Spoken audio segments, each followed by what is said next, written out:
আমরা যদি আবার সেই শেখ হাসিনার বৈষম্যের শিকার আবার হই, বিভিন্নভাবে আমাদেরকে বৈষম্যের শিকার করা হয়, তাহলে সত্যিকার অর্থে আমরা কি অর্জন করলাম?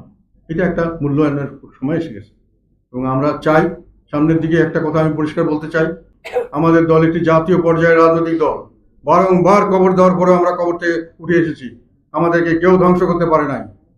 যেহেতু আমি শান্তির এবং আমরা সহাবস্থানের রাজনীতি করি, আমরা ভায়োলেন্স সন্ত্রাসের রাজনীতি করি না, আমরা দখলদারিত্ব করিনি, আমরা হাট মাঠ ঘাট দখল করিনি, আমরা কোনো ধরনের মানুষের অত্যাচার করিনি, আমরা দলীয়করণ করিনি, আমরা সুশাসন দিয়েছিলাম, আমরা উন্নয়ন দিয়েছি, আমরা সংস্কার দিয়েছি, আমরা মানুষকে গণতান্ত্রিক অধিকার ফিরিয়ে দেওয়ার চেষ্টা করছি, গণতান্ত্রিকভাবে দেশ পরিচালনার চেষ্টা করছি।